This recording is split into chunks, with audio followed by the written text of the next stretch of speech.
There were no martyrs for Judaism.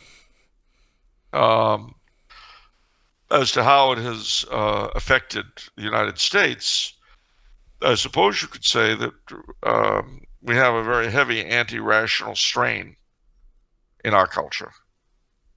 Um, we manage, I mean, we take buzzwords just on faith. Well, we know that the best man always comes out of the voting system. We know that what is legal is moral. You know, I don't. I think that's it's what comes out of the voting system is the will of the people. but that, as I say, is a bit of a superstition. If you use any reason, you realize that the more ignorant of people, the worse their voting is going to be.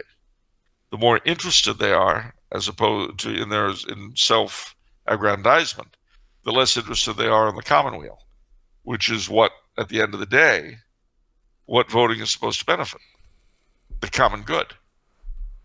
But the whole concept of the common good is not available to someone who's only thinking about himself. And we live in a Well, society that it encourages everyone to do that. isn't the common good simply arrived at through taking the aggregate of individual interests. Nah, if that were true, no, it's not. Because if that were true, it would. Well, there's an old saying: democracy ends as soon as people realize that they can vote themselves other people's money. The system collapses. Now, that's just the way it is. That's why, frankly, I've always been against universal suffrage. I think voting should be based on education and tax paying and property. Why?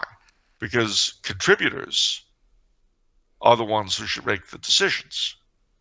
I'll give you a concrete example: bond issues. Now, do you know what a bond is, as in a bond issue? Of course, to finance the treasury, what you buy bonds like war bonds. Well, yeah, but when you vote a bond issue, the money for the bonds comes out of property taxes. Okay. Now, here's the problem. You've seen my house. Do I own my house? No. Do I own this apartment I'm sitting in here in Austria? No. Do I own any property at all? Any land? No. No. Now, when I vote on a bond issue in the city of Monrovia or the county of Los Angeles, state of California, I am deciding what's going to happen to money to be raised from property taxes. But I don't pay property taxes. Okay, I see. Yeah, you don't have a stake in a sense. It's more than that. Let's divide your wallet.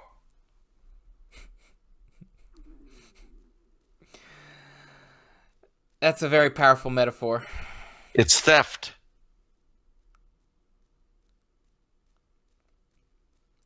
Now, sales taxes are another issue. Why? Because I'm going to be paying them. So I've got every right to vote for or against the sales tax because I'm kicking into it. You see what I'm saying? Okay, well let me play devil's advocate and how about so you don't own any land? Well, wouldn't the nature of democracy in that sense be empowering the powerless? To take other people's stuff. Inherently egalitarian. Theft. Well, theft is egalitarian. Distributing. Yeah, redistributing according to my desires. Well, but you're not the ruler, so isn't that I mean, No, I'm voting. The ruler is using my vote to stay in power. Because that's remember, I vote for the man who promises me the most stuff. that's true. Yeah, that's who I'm voting for. And I'll tell you a good example of this. Remember the election that gave us Proposition 8? No. 2008. Okay. Easy to remember, it was the Obama presidential election. Okay. Now, Imperial County voted overwhelmingly. It was the heaviest of the state for Proposition 8. It also voted overwhelmingly for President Obama. Okay. The reason is that most of the voters in Imperial County are Mexican Americans, Hispanics. You present them a clear moral issue, they vote their faith. You present them the weird, strange, mucked up world of sheer politics, and they vote, quote unquote, their pocketbook. If you have a system wherein the majority that are not, shall we say, really kicking in can take from those who do, well, then you've got a system that's not going to last very long and will eventually be run by total despots.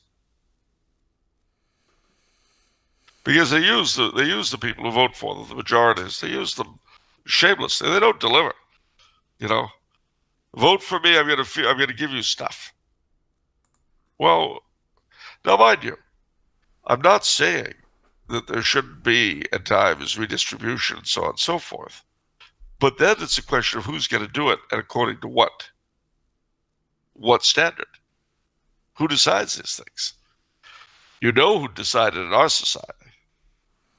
In our society, it would be decided by the morons that brought you gay marriage and abortion. I assure you their economics will be just as good as their social issues. Because they're really keyed in. Bear in mind, these are people who are too stupid to figure out that if you've got a declining population, your economy is going to suffer, and you won't be able to staff your military. Because they're not smart enough to get that, you see. You've got to understand, we're ruled by jerks. It's funny though. I love their economic policies. This minimum wage thing. Let's raise the minimum wage to like $20 or whatever. I love saying that's a great idea. You know, we should stop giving foreign aid and just tell these other countries that the solution is simple. Just raise your minimum wage to $20. Good luck on that. And you see, you know, the problem is, where do they think the money comes from? They say, oh, well, let's soak the rich. How are we going to do that? What percentage of the population are the rich anyway? And let me tell you, you know what happens if you soak the rich? One of two things. Either they stop being rich because you took everything, or they leave. Yeah. Well, that's already happened in California, I know, with various companies. In Silicon Valley, they're setting up in neighboring states in Oregon, Arizona. Of course. Yeah. Listen, I know a couple of big real estate men in the LA area. All that'll happen if they break, if the legislature break Proposition 19, 13, whichever it is, the proposition that keeps them from property taxes from shooting up, and they're in a hairbreadth of doing it. They want to do it for years. Every major real estate individual in the state will dump what he has and go. And you know what that's going to do to the property prices? Yeah. And you know what's going to happen to property tax revenues? Oh, so how the SWAT guys in Sacramento going to pay? Are they going to pedal themselves on Santa Monica Boulevard? Because that's the only, I mean, that's about all they got. I don't know. Yeah, neither do they. But at least they're in charge. You know, the problem is giving these morons power is like giving a 16-year-old a gun, booze, and a car.